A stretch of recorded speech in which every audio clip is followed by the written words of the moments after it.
तो दोस्तों चाहे कोई भी सुपर हीरो हो, चाहे वो मार्वल का हो या डीसी का, सबके सब बेस्ट हैं। पर इनमें से मॉन्स्टर वर्स भी एक बहुत ही खास यूनिवर्स है, जहां पर अब तक हमें कई सारे राक्षस देखने को मिले हैं। और आज हम कंपैरिजन करने वाले हैं हल्क और कॉन्ग का। ये दोनों ही बहुत ही खतरनाक राक्षस हैं, पर इन दोनों में से कौन ताकतवर है ये किसी को नहीं पता।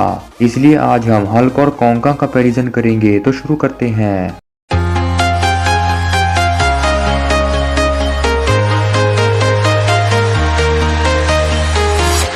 ये दोनों ही राक्षस अपनी पावर्स और एबिलिटीज के लिए मशहूर हैं। हल्क और कॉन्ग का कंपैरिजन शुरू करने से पहले बात करते हैं पावर्स की। पहले बात करते हैं हल्क के बारे में। हल्क का जन्म हुआ था सुपर सीरम और गैमा रेडिएशन की वजह से, जिसकी वजह से वो एक खतरनाक राक्षस बन गया। हल्क के पास सुपर ह्यूमन स्ट्रेंथ है, उसकी स्पीड भी बहुत ही तेज है, उसकी एजिलिटी भी बढ़िया है। हल्क हमेशा गुस्से में रहता है और उस पर किसी भी हथियार और मिसाइल का कोई असर नहीं होता।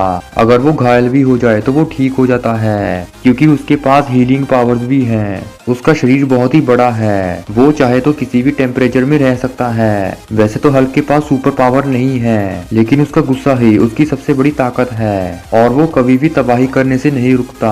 अब बात करते हैं किंग कॉन्ग के बारे में। ये राक्षस मॉन्स्टर वर्स का सबसे ताकतवर राक्षस है, जो कि दिखने में गोरिल्ला जैसा लगता है, लेकिन है उनसे भी खतरनाक। उसके पास भी सेम हल्क जैसी ही सुपर ह्यूमन स्ट्रेंथ है, उसकी स्पीड भी बहुत ही तेज है, उसके पास बढ़िया एजिलिटी भी है। किंग कॉन्ग भी गुस्से वाला है, जिसने अब तक कई राक्षसों को खत्म किया है। वो भी किसी भी टेम्परेचर में रह सकता है। इसके अलावा वो एक अच्छा स्किल्ड फाइटर भी है और वो आसानी से क्लाइंबिंग भी कर सकता है। इसके अलावा कॉन्ग इंटेलिजेंट भी है, जो कि हमेशा अपने दिमाग का इस्तेमाल करता है। इसके अलावा कॉन्ग का जो सबसे खतरनाक हथियार है वो है उसका एक्स। ये एक्स बना है गॉडजिला की हड्डियों से, इसी वजह से इसके अंदर एटॉमिक बीम की एनर्जी है। तो ये थी इन दोनों की पावर। अब हम जानेंगे इन दोनों की कमियां।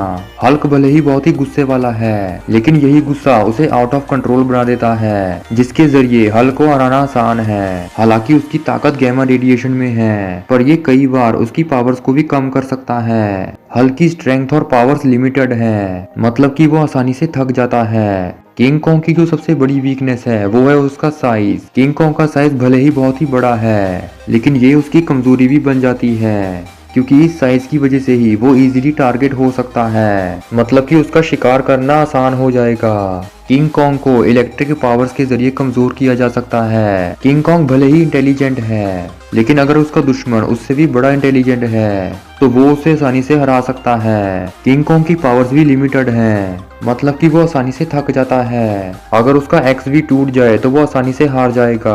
अब बात करते हैं कि इन दोनों में से कौन ताकतवर है। ये एक बहुत ही कठिन सवाल है, क्योंकि इन दोनों के पावर्स की वजह से ही ये बहुत ही खतरनाक है। लेकिन शायद यहाँ पर हल्क भी जीत सकता है, क्योंकि हल्क के पास कॉन्ग से ज्यादा एडवांटेज है। कॉन्ग को इलेक्ट्रिक अटैक के जरिए हराया जा सकता है, लेकिन हल्क पर इसका कोई असर नहीं होता। किंग कॉन्ग की स्ट्रेंथ हल्क से उतनी ज्यादा है भी नहीं, और किंग कॉन्ग के साइज की वजह से वो आसानी से टारगेट भी हो सकता है। इसी वजह से हल्क उसे आसानी से हरा देगा। इससे ये पता चलता है कि हल्क ही कॉन्ग से ज्यादा ताकतवर है।